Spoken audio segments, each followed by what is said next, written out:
Estos últimos días he estado leyendo acerca de lo que Dios ha expresado de nosotros. Amén. Y cada vez que yo leo las Escrituras me doy cuenta del amor que Dios tiene hacia nosotros y que fue reflejado en la persona de Cristo Jesús. Y entender lo que Cristo ha hecho en la cruz es algo bien importante, porque eso nos libera a nosotros de toda aquella culpabilidad que el enemigo muchas veces trata de imponer en nuestra mente. Por fe recibimos a Jesús, pero después de haber recibido a Jesús, queremos caminar por obras.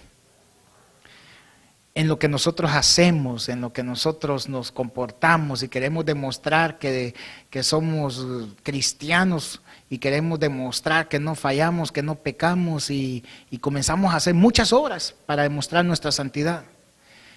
Y de repente nos comenzamos a dar cuenta que estamos fallando y entonces el diablo comienza a acusarnos. Y es así como nos han enseñado el evangelio a nosotros. Yo crecí en un evangelio así, conociendo a Dios a través de lo que yo haga, no a través de lo que Cristo ha hecho por mí. Más bien la vida cristiana que antes yo tenía estaba basado en lo que yo hacía, no en lo que Dios había hecho por mí.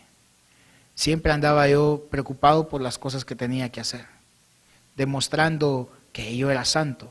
Y es ahí cuando muchas personas también se sienten mal delante de Dios, que no son dignos delante de Dios. ¿Por qué? Porque están basando su vida espiritual en las cosas que se hacen y no en lo que Cristo ha hecho. Y yo quiero enseñarle, y quiero que usted en esta tarde lo entienda. ¿Por qué? Porque si usted comprende ese principio espiritual en el cual todos nosotros tenemos que vivir, su vida espiritual será maravillosa.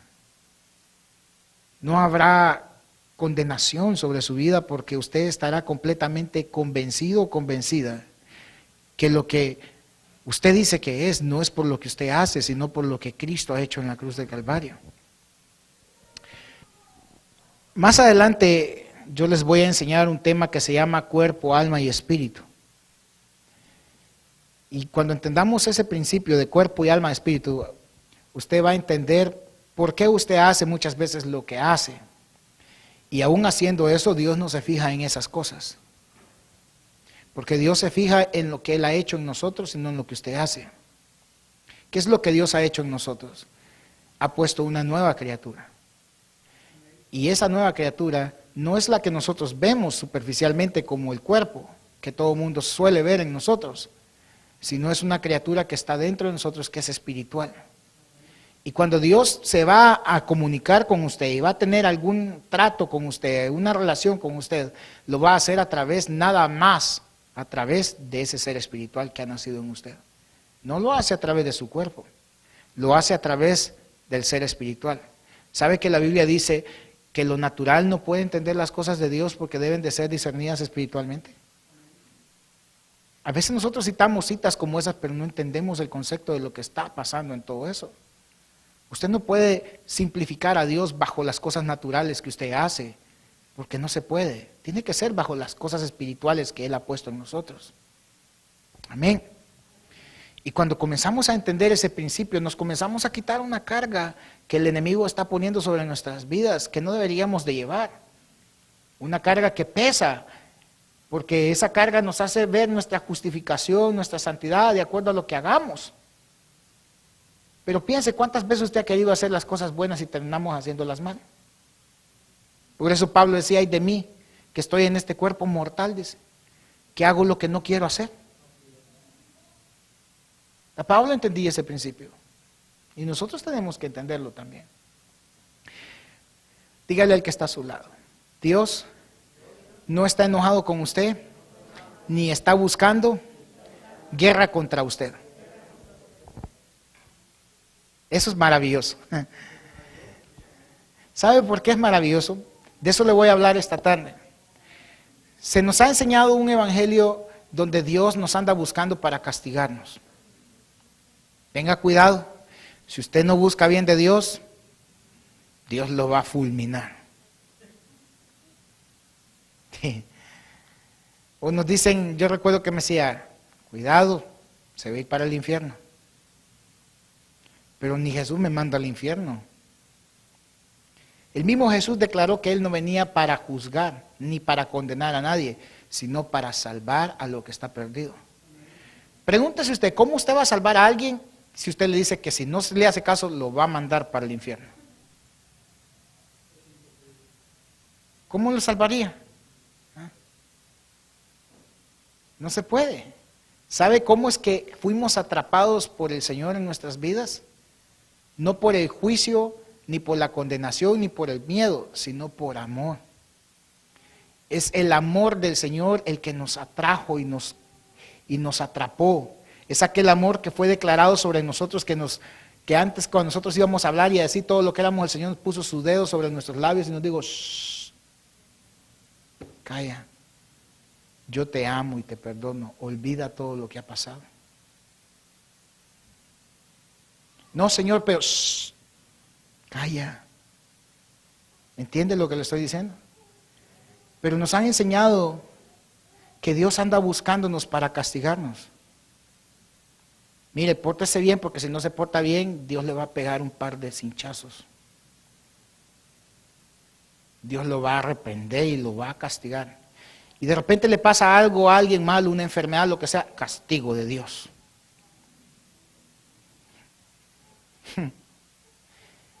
Dígale al que está a su lado, esa es la cosa, dígale, esa es la cosa más ridícula que el diablo se ha inventado. Se lo voy a poner de este ejemplo. Dice la Biblia en el libro de Isaías que Jesús llevó consigo nuestras, ¿qué? Enfermedades. Y que por sus llagas,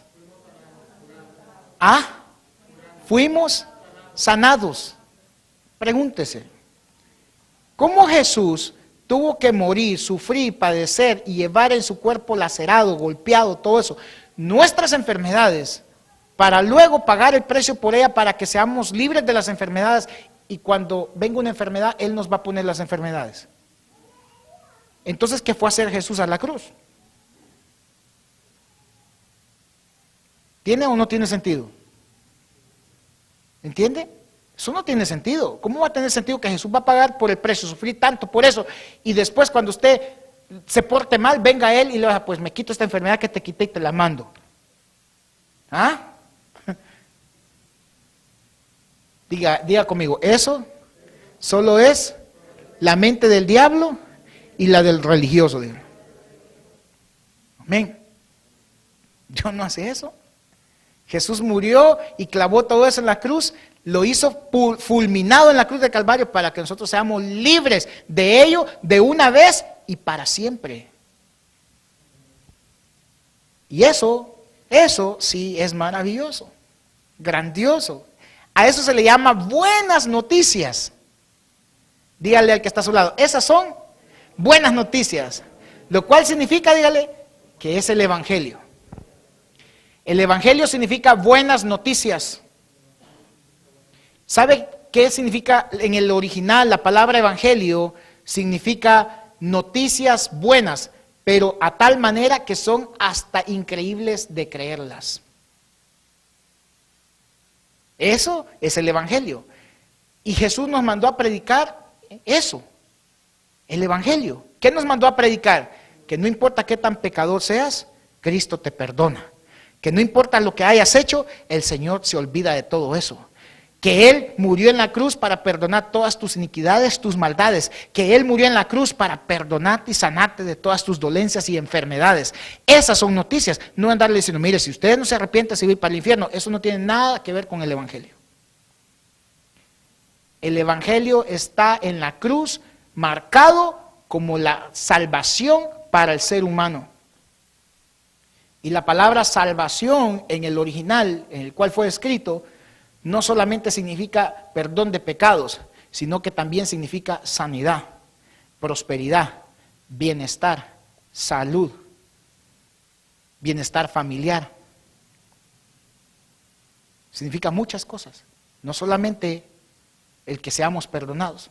Cuando Cristo murió en la cruz y derramó esa palabra salvación, significa que vamos a ser salvos, prósperos, sanos, libres, paz, bienestar.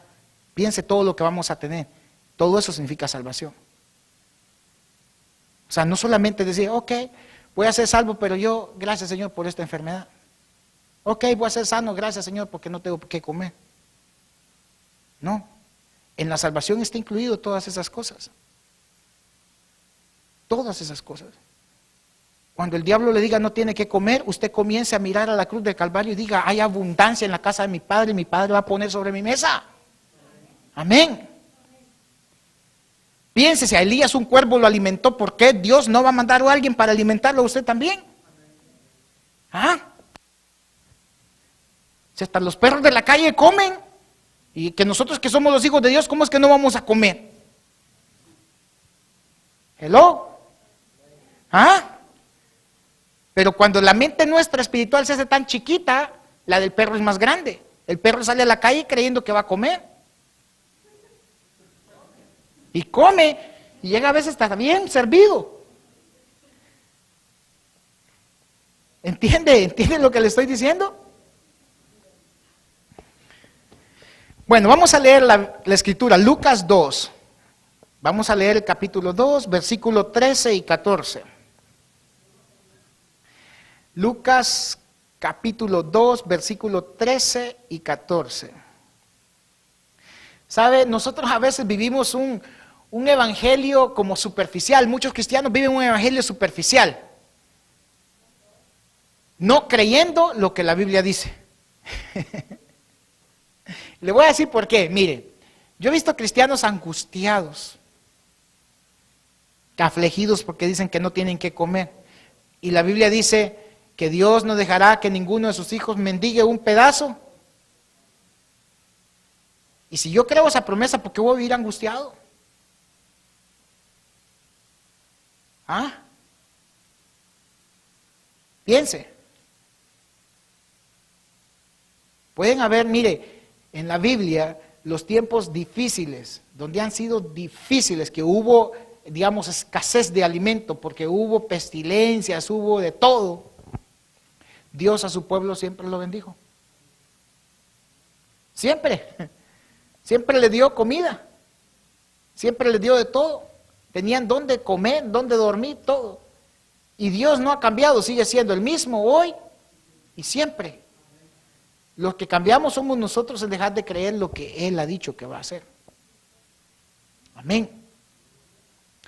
Dice esta escritura, Lucas 2, versículo 13 y 14, dice, y repentinamente apareció con él, con el ángel, una multitud de las huestes celestiales que alababan a Dios y decían, gloria a Dios en las alturas, en la tierra, paz, buena voluntad para con los hombres. Ok, este pasaje es el preciso momento cuando los ángeles se le aparecieron a los pastores anunciando el nacimiento de Jesucristo. Y en ese instante en que los ángeles aparecieron, apareció también una multitud de ángeles y comenzaron a cantar, a cantar o a proclamar esa bendición. La primera frase que dijeron, gloria a Dios en las alturas. Y eso era dando alabanza y gloria a Dios, los ángeles. Pero luego dice algo que nosotros tenemos que entender que es para nosotros. Esto que ellos estaban dando es la alabanza y la gloria en cuanto a la presencia de Cristo Jesús en la tierra. ¿Por qué ellos daban esta declaración? Porque los ángeles sabían a qué venía el Hijo de Dios a este mundo. Jesús no vino solamente para ser el hijo de María y el hijo de José el carpintero. Él traía un propósito definido por el cual Él venía. Y Cristo vino a esta vida solamente por una sola cosa: morir en la cruz del Calvario, pagar el precio del pecado del hombre en esa cruz, redimirlo de la condenación de la muerte y llevarlo a ser hijo de Dios, nombrarlo que iba a ser un sacerdote real, pertenecer a una nación santa adquirida por Él mismo. Son bendiciones grandes. Así que Jesús venía para eso, para vencer la muerte y el pecado. Ahora, cuando Él viene a eso, los ángeles declaran eso y dicen una cosa. Cuando Adán y Eva pecaron, el mundo cayó en caos, el mundo cayó en el pecado. La maldición de la muerte y el pecado cayó sobre la humanidad. Y el dominio de Satanás sobre la tierra prevaleció. El poder que el diablo adquirió, Jesús se lo arrebató cuando Él murió en la cruz del Calvario y descendió al tercer día, descendió a las profundidades y al tercer día resucitó. Él le arrebató todo eso a Satanás. Le quitó todo poder, todo dominio, toda autoridad que el diablo tenía. Entonces, pero mientras eso pasaba, toda la creación estaba en dominio ¿de quién? Del diablo. Y el hombre se rebelaba contra Dios. Y en ese periodo, Dios estaba en guerra con el ser humano. Y es allí donde usted ve en el Antiguo Testamento que Dios actúa con juicios sobre aquellos que son impíos. Dios castigaba ciudades, destruía ciudades, destruyó una creación a través de un diluvio, destruyó Sodoma y Gomorra a través de fuego que cayó del cielo. Cuando le decía al pueblo de Israel, entra a tal ciudad y conquístala, era orden de Dios matar a todos, desde los niños hasta de pecho, hasta los ancianos, y que no quedara ninguno vivo. Y la gente podrá leer eso y decir, wow, pero ¿por qué Dios hacía eso? Porque Dios estaba en guerra con ellos. Dios estaba en una posición de guerra en contra de aquel pecador. Dios tenía juicio sobre los pecadores. Y en la ley también se decía, si una mujer o un hombre eran culpables de adulterio, ambos tenían que morir apedreados. Habían tantas reglas y tantas condenaciones de muerte en la ley. ¿Por qué? Porque Dios estaba en guerra. El mismo Dios declaraba que Él no quería que prevalecieran esos pueblos. ¿Por qué? Porque podían contaminar a su pueblo. Así que desde ese tiempo Dios tenía guerra con el ser humano, con el pecado. Pero cuando aparecen estos ángeles, dan una buena noticia al mundo. Y que quizás muchos nunca la entendieron. Y quizás hasta el día de ahora, muchos cristianos ni siquiera lo reconocen. Y viven en la oscuridad, con el velo en la cara, no en la oscuridad, sino que con un velo en sus ojos que no pueden ver. El mismo apóstol Pablo lo declara, que dice que tienen el velo todavía cubierto en sus caras. Aún que son cristianos, pero viven con un velo, porque no pueden ver claramente lo que Cristo ha hecho en sus vidas. Miren la palabra que dice, quiero que lo vea. Los ángeles dijeron, y en la tierra, ¿qué? Paz. ¿Qué fue lo primero que proclamaron los ángeles? Que iba a haber paz, ¿dónde? En el instante en que Jesús nació, Dios declaró paz sobre la tierra. Paz sobre la tierra. ¿Por qué? Porque Dios iba a dejar ya de hacer los juicios y de tener guerra contra la humanidad que vive en pecado. A tal grado que Jesús mismo lo declaró con su propia boca diciendo, yo no vengo para juzgar. ¿Y saben por qué Jesús dijo eso? Porque en la ley se tenía que juzgar al pecador. En la ley se tenía que acusar y condenar y llevarlo hasta muerte si era posible al pecador. Pero Jesús dijo, yo no he venido para eso. No he venido para condenar ni para juzgar. Porque Él reconocía que los ángeles antes de que Él naciera, cuando Él nació, anunciaron que iba a haber paz de parte de Dios. Así que Él no venía para ser un enjuiciador, ni un verdugo para andar buscando a quien eliminar. Sino que Él venía para declarar la paz que Dios el Padre había declarado que iba a hacer, Él la iba a venir a ejecutar. Amén. Por eso Jesús dijo que Él daba la paz y no como el mundo la da, dijo. Mi paz os doy y mi paz os dejo. Mire, hay que entender que el principio del Evangelio comienza con la paz, en que Dios ya no está enojado con usted. Dígale que está a su lado, Dios no está enojado con usted. Aun cuando usted falle, Dios ya no se enoja con usted. Quiero que entienda esto, mire, Cuando yo estoy estudiando estas cosas, cuando Dios me está dando estas cosas, yo le digo a Dios, ¿cómo voy a hacer para enseñarles a ustedes? Que ustedes me entiendan lo que yo estoy entendiendo. Porque yo quiero que ustedes lo entiendan y espero que el Espíritu Santo le haga ver a usted lo que es esto. ¿Por qué?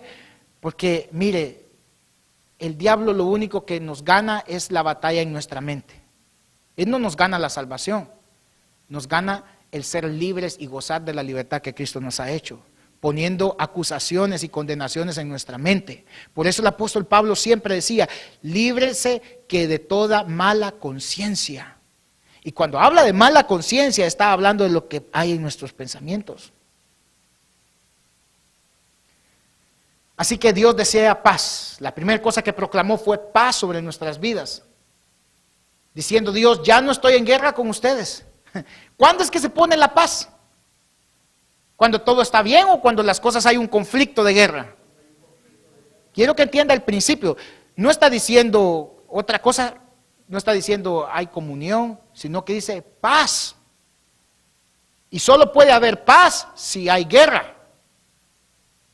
Previo a la paz tuvo que haber guerra.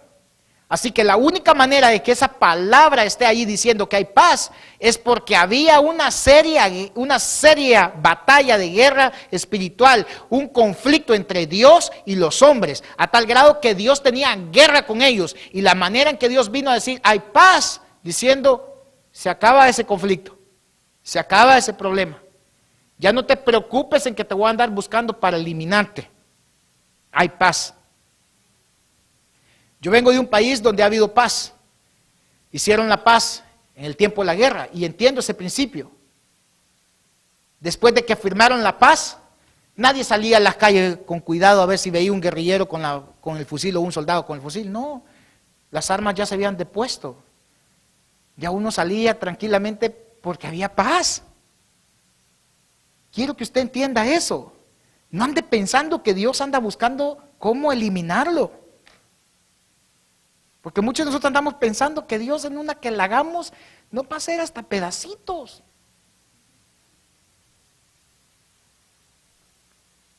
Dios no está buscando a quién destruir. ¿Qué padre anda buscando a su hijo cuando falla cómo hacerlo pedacitos? Le voy a castigar hasta que quede mutilado de un brazo. ¿Quién piensa eso? ¿Cómo usted va a pensar que su Padre Celestial, que le ama con amor eterno, que ha dado hasta su único hijo para morir en una cruz por usted, aun cuando usted y yo no le amábamos, va a hacer eso con nosotros? ¿En qué cabeza cae de que cuando usted le dé una enfermedad, creer que su Padre que le ama con amor eterno se la ha mandado? Eso es de locos. ¿Cómo creer que Dios nos va a castigar con eso? Dios no castiga. La Biblia dice que Dios reprende, pero hay una forma, hay que entender la palabra reprender como fue escrita en el original.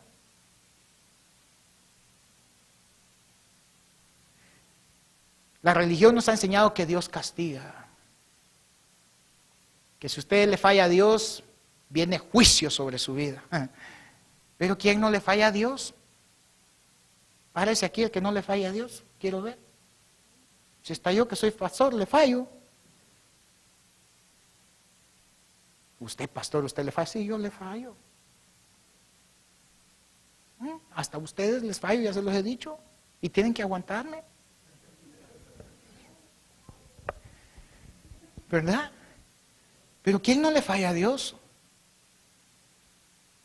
Pero ¿sabe cuál es la diferencia? Dios no anda buscando en nosotros la perfección nuestra, sino la de su Hijo en nuestra vida. Y la perfección de Cristo en nuestra vida está en el ser espiritual que ha nacido en nosotros. Jesús hizo nacer de nosotros un ser espiritual que no existía. ¿Por qué está usted aquí? Porque me trajeron, pastor, no había de otra. Usted está aquí porque Cristo, a través del Espíritu Santo y del ser espiritual que hay en usted, lo mueve a hacerlo. ¿Por qué usted ya no va a los lugares que antes iba? ¿Por qué no va? Porque ha nacido un ser en usted que usted no ve, que lo mueve a hacer siempre la voluntad de aquel que lo ha creado. Usted no lo ve, nadie lo ve, pero sin embargo es tan real como ver sus 5 dedos en su mano. Ese es el ser espiritual que ha nacido en nosotros. Paz. Me gusta la expresión que dice el ángel, paz. Entonces dígale al que está, ya no estamos, dígale, en conflicto con Dios. Ya no le siga la carreta a Satanás, dígale. Amén. Ya no estamos en conflicto con Dios, hermanos. El diablo nos hace creer que a veces Dios está enojado con nosotros, pero cuando eso venga a su mente, dígale al diablo, diablo mentiroso, te reprendo en el nombre de Jesús. Yo no estoy en conflicto con mi Padre me ama con amor eterno, yo no estoy en conflicto con Él. Él me ama y ha decidido que yo sea su hijo, su hija, amén. Así que esa es una mentira del diablo, nunca más se la vaya a creer. La otra cosa que dice, mire, aquí le voto para aquellos que le han dicho a usted, cuando usted le ha pasado a alguien, ¿quién no le han dicho a ustedes cuando le pasa algo? El Señor lo está reprendiendo. Y uno dice, ay Señor, y uno hasta llega de ignorante ante Dios, dice, Señor, ya no me pegues tan fuerte, por favor. Sí, yo también he pasado por eso. ¿Y sabe por qué? Porque yo comencé a crecer en un evangelio de religión, no en el que Cristo ha dejado. Miren lo que sigue diciendo este versículo, la otra expresión que dice, buena voluntad para con los... ¿Qué quiere Dios para usted y para mí? Diga conmigo, eso significa buenas cosas de parte de Dios hacia mí.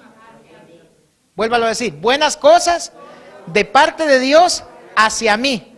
Entonces dígale al que está a su lado, ¿cómo usted se puede imaginar? Dígale al que está a su lado, ¿cómo usted se puede imaginar que Dios desea malas cosas para usted? ¿Ah? ¿Se da cuenta lo que dice el versículo?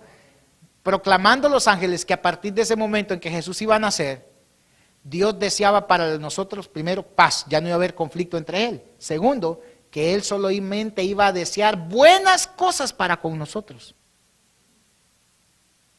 Y ahí es donde el diablo muchas veces nos ha mentido. Nos ha hecho creer que cuando cosas nos pasan mal, que es castigo de Dios. Seguramente esto te pasó por lo que hiciste. Y Dios allá arriba va a decir, ¿qué? ¿Nunca pasó? Porque lo que Dios perdona, nunca lo recuerda. Dice la Biblia que Él echa los pecados al fondo del mar y se olvida de ellos. O sea que Dios no es aquel que regresa para atrás a ver qué fue en la lista, ¿verdad? Él no, ya se olvidó de ello. Quien nos hace recordar esas cosas es quien nos hace recordar esas cosas es el mentiroso y padre de mentira, el diablo Satanás. Y él habla de su boca puras mentiras. Dios está diciendo, yo he declarado sobre tu vida que solo deseo buenas cosas de parte mía hacia ti. No malas cosas, buenas cosas. Si nos vienen malas cosas pueden ser por 2 cosas. Una, por nuestras desobediencias, porque, óigalo bien, le voy a explicar esto que yo he entendido. Antes yo creía que Dios andaba buscándolo a uno para pegarle chicotas. Yo era de los que creía así también. Y yo a veces cuando pasaba algo decía, Dios me está castigando. Era tan ignorante. Yo hoy me río porque ahora entiendo. Las cosas que me pasaban, muchas cosas me pasaban por mi desobediencia. Y le voy a decir algo. Quien se mueve en la desobediencia es Satanás. No es Dios, es Satanás. Si usted y yo decidimos desobedecer a Dios, va a suceder algo. En nuestra desobediencia nos pueden comenzar a pasar malas cosas. ¿Por qué? Porque la mano del diablo va a estar ahí. Y él va a estar, y oiga bien el diablo cómo es de mentiroso y astuto. Él va a estar moviendo su mano, apretándonos, haciéndonos pasar todas cosas y acusándonos de que ese es el castigo de nuestra desobediencia, que Dios está castigándonos. Y quien está metiendo las manos y apretándonos es el mismo diablo. Porque Dios ha declarado que Él tiene paz. No importa lo que usted haga, Dios no va a hacer juicio sobre su vida. Es bíblico y le puedo enseñar muchas. Mire, hoy le voy a dar solo la introducción del mensaje. Lo vamos a dejar así porque esto está muy bueno. Pero hemos llegado a creer que cuando cosas malas nos pasan en la vida es que Dios nos está castigando. Dios no castiga a sus hijos. A veces las cosas que nos pasan han sido el producto de una desobediencia. O a veces el diablo se tira en contra de nosotros a atacarnos para que nosotros reneguemos contra Dios y terminemos acusándolo a Él. Cuando usted dice que Dios le está mandando eso como un castigo, usted está acusando a Dios que Él es infiel y que Él es injusto en hacer eso con su vida. Cuando la Biblia dice que Dios es justo. Dios es justo y Dios es fiel. Nosotros tenemos que entender eso. Dios no está en guerra conmigo. Quien está en guerra conmigo es el diablo. Es Satanás quien está en guerra conmigo. Él ha venido para matar, para hurtar y para destruir. Quien hace la vida así de difícil es el diablo en nuestras vidas. Y a veces los cristianos somos tan ignorantes en acusar, decir que Dios, declarar que Dios está castigando a alguien. He oído predicadores que lo que pasó en Haití fue castigo de Dios. El Katrina fue castigo de Dios. Las torres, la destrucción de las torres, Dios castigando a esta nación. Mentiras.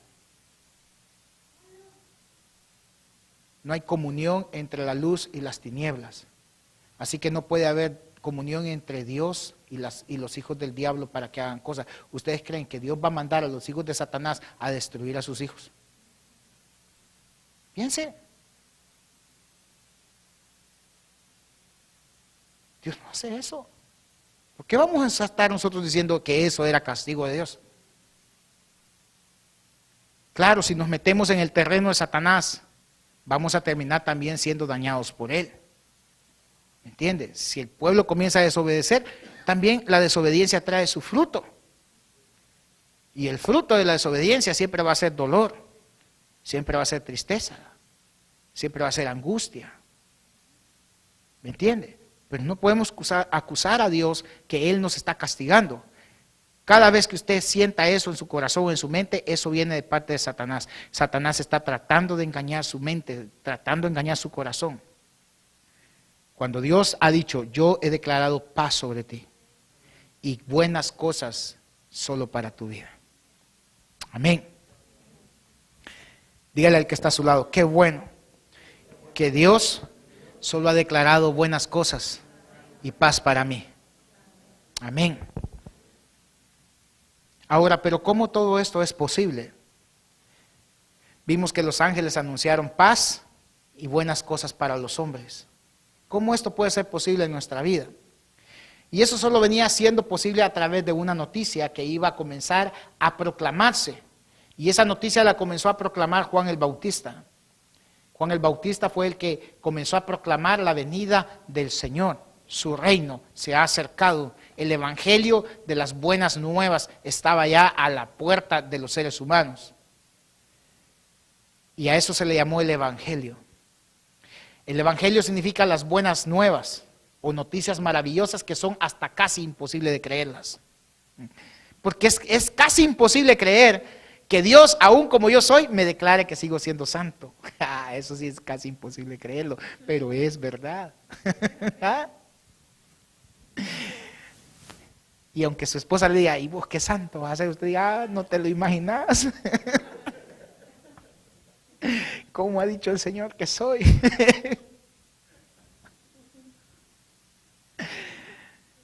Es que eso sí me llena de alegría a mí. De reconocer lo que Dios ha declarado sobre nuestras vidas. Cuando Dios le ha declarado a usted santo, no está basado en lo que usted haga, porque si está basado en lo que usted haga, quizás 2 horas más adelante usted falle y entonces adiós santidad. Pero cuando Dios ha declarado que somos santos, está basada en la obra perfecta que Cristo Jesús ha hecho en nuestra vida a través de su sacrificio en la cruz del Calvario. ¿Y cuál es esa obra perfecta? El nuevo ser espiritual que nació en nosotros. Dígale al que está a su lado, su ser espiritual es 100% puro. y santo. Aunque usted no se lo crea, digan. Y a ese ser espiritual es el que el Señor ve siempre. Cuando Dios ve a mi hermana, ve el ser espiritual que está en ella, el que creó Dios. Y Dios siempre la va a ver santa y perfecta. No importa lo que pase, porque podemos fallar, y todos vamos a fallar, pero en ese ser espiritual no hay pecado.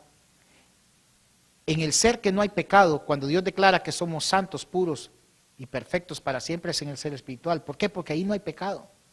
Ese ser es puro, santo, no puede ser contaminado. Y Dios siempre va a tener relación con el ser humano, con el cristiano, a través de ese ser espiritual. El ser que nosotros vemos corporalmente, ese falla.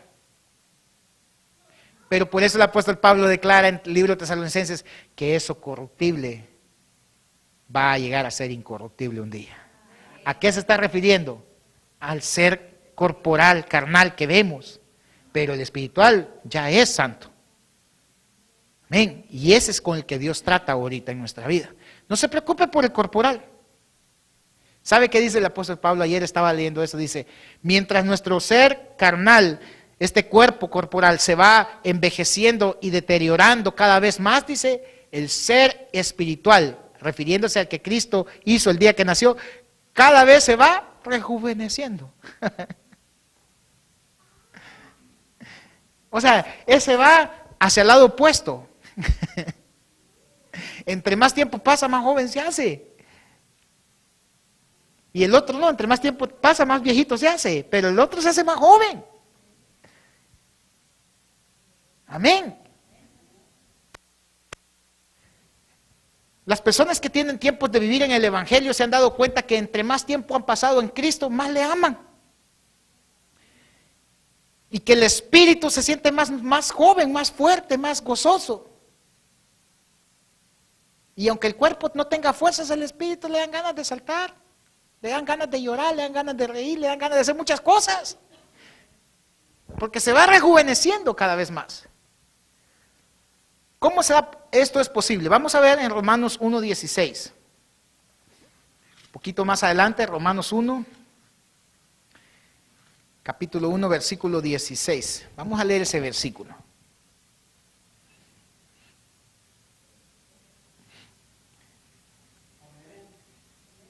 Pablo diciendo estas hermosas palabras. Porque no me avergüenzo del Evangelio, porque es poder de Dios para salvación a todo aquel que cree, al judío primeramente y también al griego. Diga conmigo, el Evangelio es poder de Dios. Y diga, es para todo el que cree. Ahora, ¿qué estaba diciendo Pablo con esto? El Evangelio significa las buenas nuevas. ¿Y cuáles son las buenas nuevas? Que Cristo murió para perdonarnos, resucitó para vencer la muerte y el pecado, y que al hacerlo a todo aquel que cree, le ha dado todas las bendiciones conquistadas en la cruz del Calvario. La primera es que Dios ya no tiene guerra con él. La segunda es que todas las cosas que Dios desea ahora solo son cosas buenas. La tercera es que lo ha llegado a declarar que ahora es hijo de él. La cuarta es que es nación santa, pertenece a una nación santa y que es un sacerdote real, que tiene herencia con Dios y coheredero con Cristo. Wow, esas sí son buenas noticias. Ahora, ¿está basado todo eso en lo que usted haga? Pregunto, ¿está basado eso en lo que nosotros hagamos? No. ¿En quién está basado? En lo que Cristo hizo, ahí está. Ahora, ¿por qué le vamos a decir a alguien, cuidado con lo que haga porque si no se va para el infierno? ¿Hello? ¿Entendió ahora? Entonces ya como que le está diciendo, todo lo que esas promesas está diciendo está basado en lo que usted hace y no en lo que Cristo hizo. Cristo Jesús es la garantía de la salvación en nuestra vida. Ahora, no es por nuestras obras. Dígale al que está a su lado, no es por nuestras obras. No es por lo que usted haga, por querer ser santo, diga, sino por lo que Cristo ha hecho. Y eso, diga, no es por obras, es por fe. Ahora, ¿por qué le estoy diciendo eso? Porque muchos creemos en Jesús, pero después nos matamos trabajando para demostrar nuestra santidad. Y entonces ya cambiamos ese versículo. Ya no es por fe, sino que ahora es por obras. Y es por fe. Y fe, dígale al que está a su lado, fe es creer que usted es lo que Dios ha dicho, aunque usted todavía no se lo crea.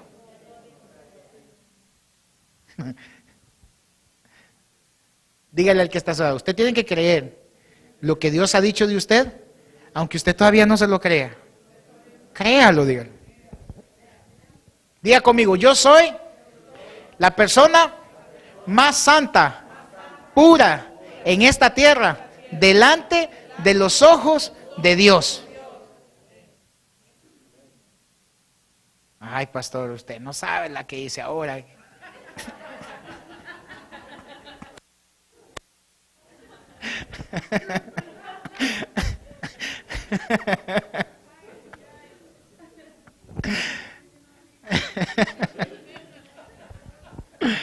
Oiga, nos parece gracioso eso, pero a veces muchos cristianos creen así, que lo que hoy hicieron les quitó la santidad. La santidad no se quita.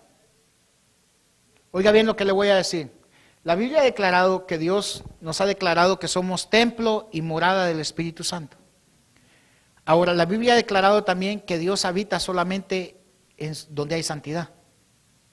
Amén.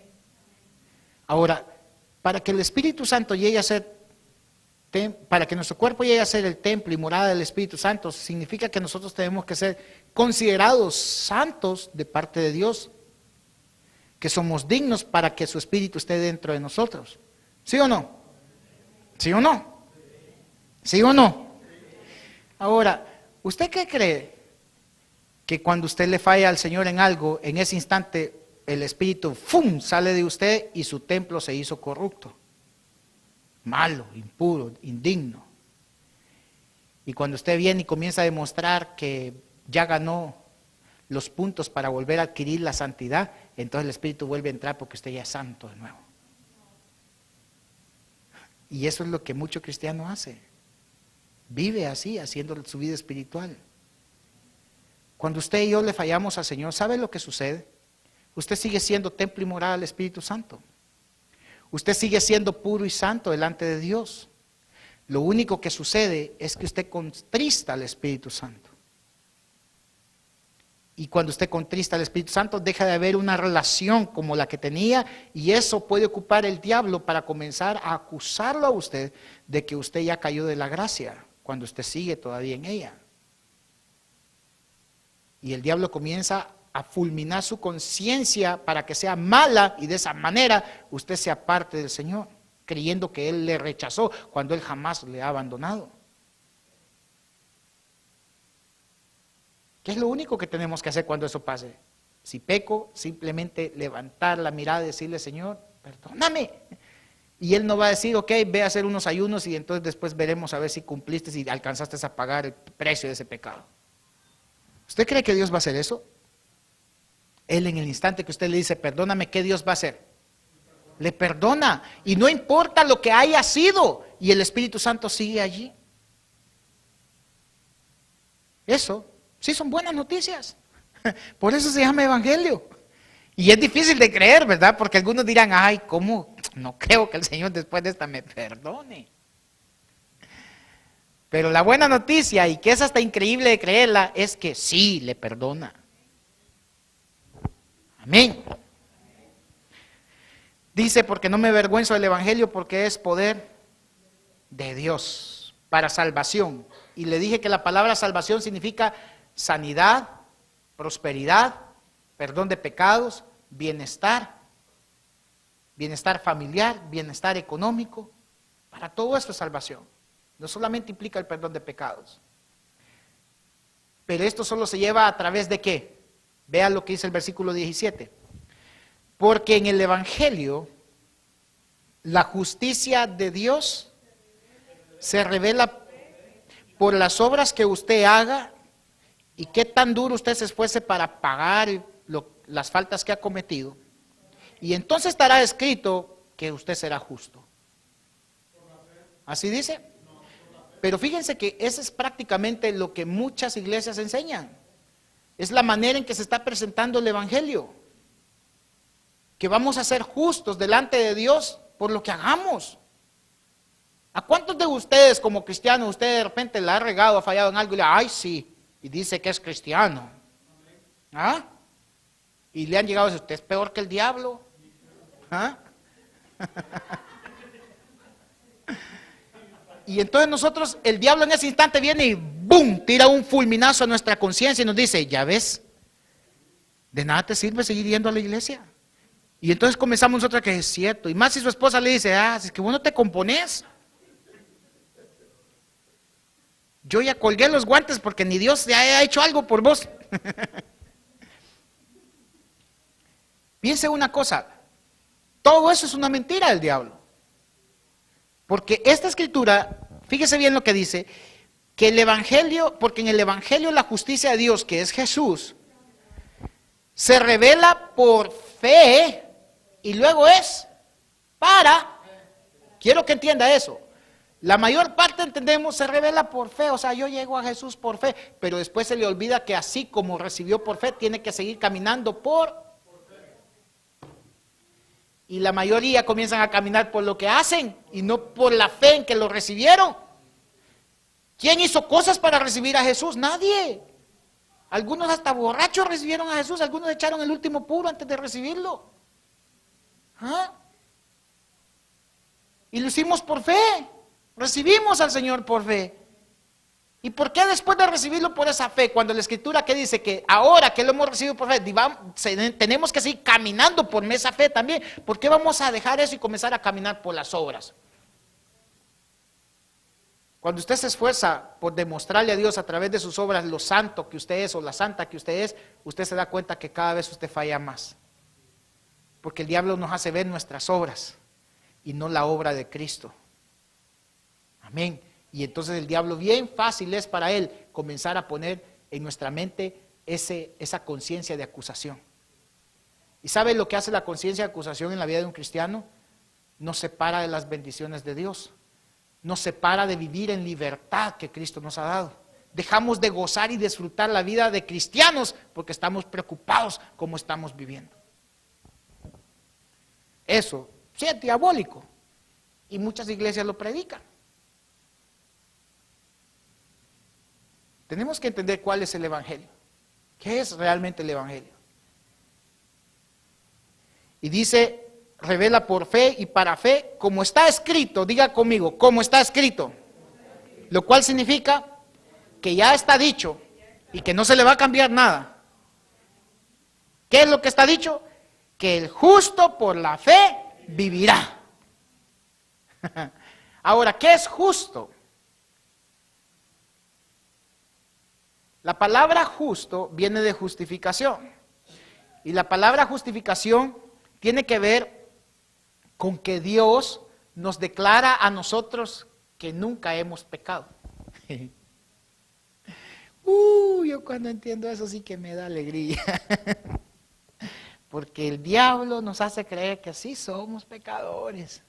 Y yo le digo a usted, el cristiano ya no es pecador, ya no tiene pecado. Y si la quiere creer, créala. Y si no la quiere creer, viva con esa conciencia de pecado. A ver quién disfruta más el Evangelio. ¿Ah? Oiga bien lo que dice. Mas el justo, diga conmigo, el justo. Dígale al que está a su lado, el justo, dígale. Ahora escuche bien lo que es el justo. La palabra justo es una expresión que se le da a alguien que es condenado, que está condenado a muerte, que merece un castigo, se le exonera de eso, pero a tal grado que esa palabra clarifica en esa persona que jamás ha sido culpable de ello. Diciendo Dios con eso, escuche bien el versículo que estaba diciendo, que Jesús es el justo y que a través de Él nos ha hecho a nosotros, ¿qué? Justos. Ahora, Cristo Jesús, había condenación sobre todos nosotros, de pecado, y declarados que éramos pecadores y por lo cual había juicio de muerte.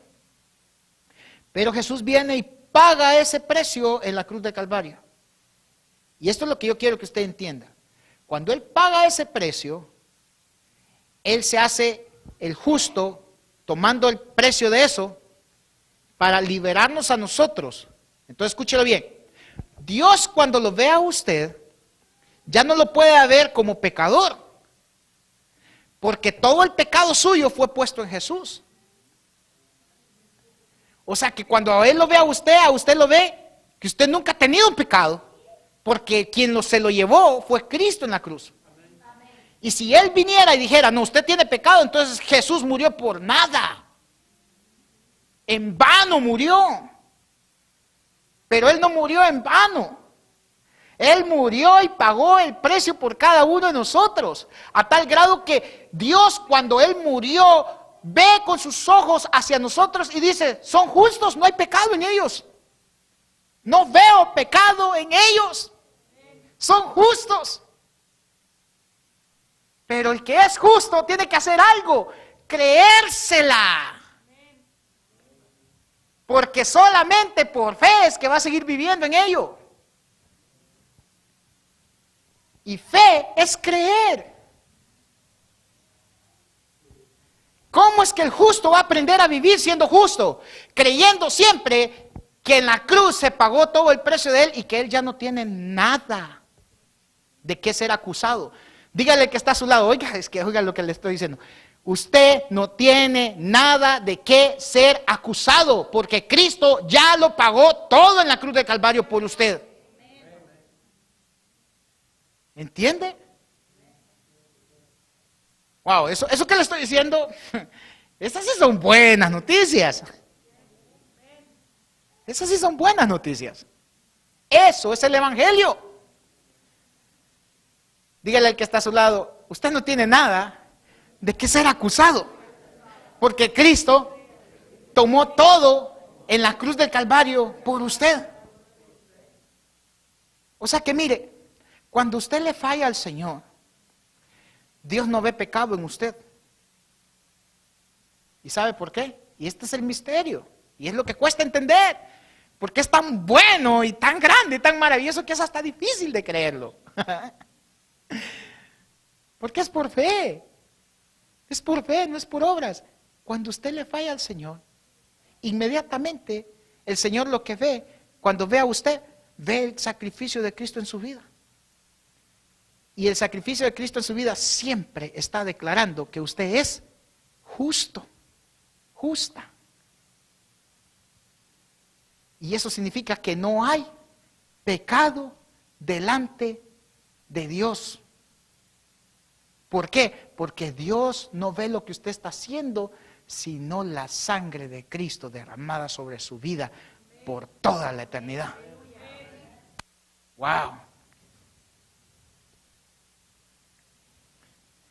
Piense cómo el diablo nos ha robado muchas veces a nosotros el gozo, la alegría, la paz, la felicidad en disfrutar todo lo que el Señor nos ha hecho, porque nos ha acusado de algo que nunca hemos tenido. Nunca. Cristo Jesús está a la diestra del Padre, sentado porque la obra ya fue terminada. Esto sí está bueno. Mire, voy a cerrar con esto. Hebreos, me voy a adelantar a este versículo, porque creo que merecemos leerlo. Hebreos 10. Pues si usted no me lo cree, lo va a terminar creyendo a través de la Escritura. Y si ya leyéndolo a través de la Escritura usted no lo cree, pues entonces tendrá un serio conflicto. Hebreos 10.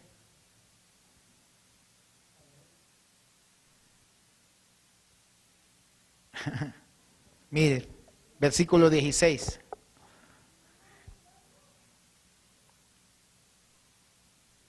¿Ya lo tiene?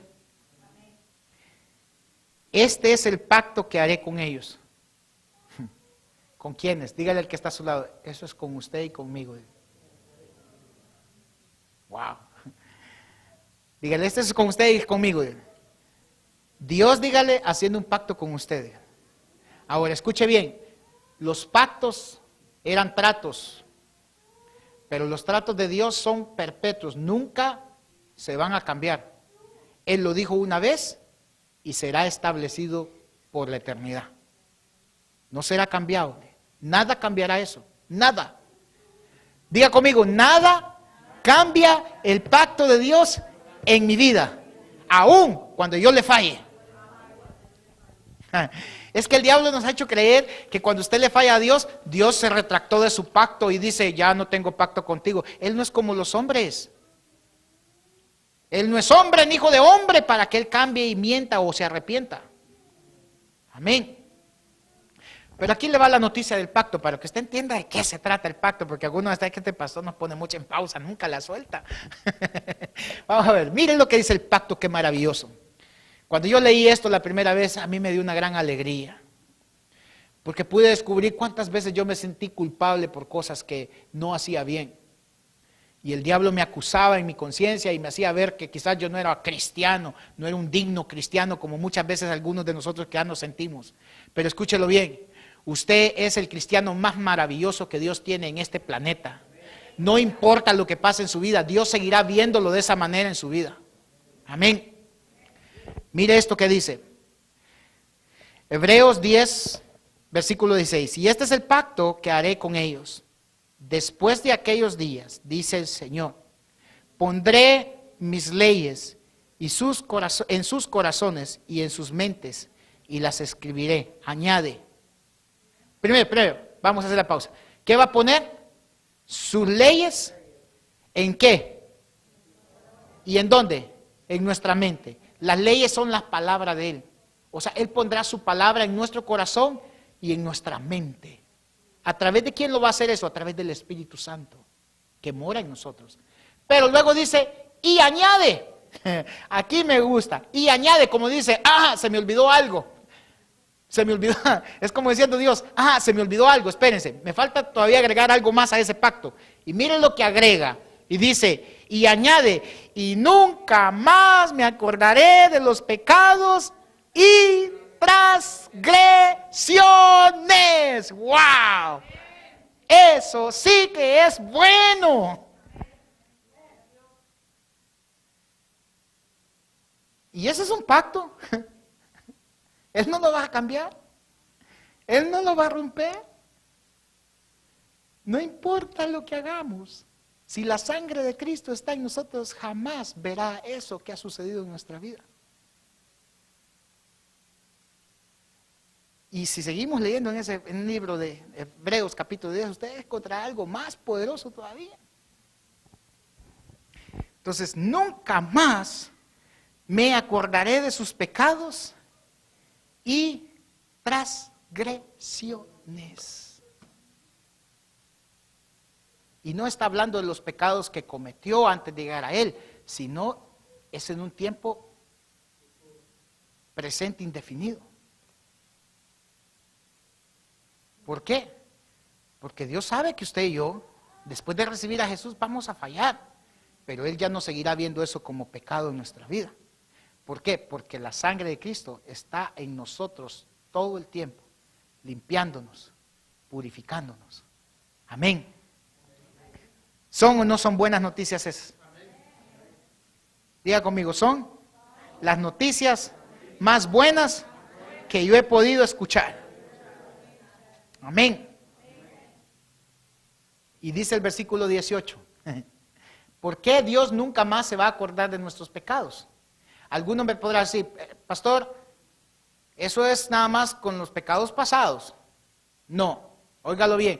Cristo Jesús al morir en la cruz de Calvario le perdonó sus pecados presentes, pasados, presentes y futuros. ¿Qué perdonó? Pecados pasados, pecados presentes y pecados futuros. ¿Por qué? Porque Él hizo un sacrificio de una sola vez y para siempre. Aún sus pecados que todavía no ha cometido, ya están perdonados en la cruz del Calvario. Bajo la sangre de Cristo Jesús. Por eso dice el versículo 18, pues donde hay remisión de estos, o sea, ¿de qué? De los pecados. ¿A través de qué? Del sacrificio de Cristo. ¿Qué dice? No hay más ofrenda por el pecado. O sea, diciendo, ya no hay nada más que hacer. No hay que volver a hacer otro sacrificio porque ya no hay pecado. La única manera en que Dios declaró que ya no va a volver a haber otro sacrificio es considerando al ser humano que nunca más va a volver a tener pecado después de recibir a Jesús. ¿Entendió? Vamos a dejarlo aquí. Siguiente domingo seguimos con lo que sigue. Porque este tema es muy importante que lo conozcamos y aprendamos a entender qué es lo que Jesús hizo en la cruz. Y que ya no estamos en conflicto. Váyase este día tranquilo de aquí creyendo que usted ya no tiene guerra con Dios. Ni que Dios anda buscándolo para ver cómo le pega un par de cuetazos, como decimos en El Salvador, para acurrucarlo un rato. No. Dios está buscándolo nada más para demostrarle su amor y su misericordia. Amén. Solamente para eso Dios nos busca ahora. Amén. Póngase de pie, vamos a orar.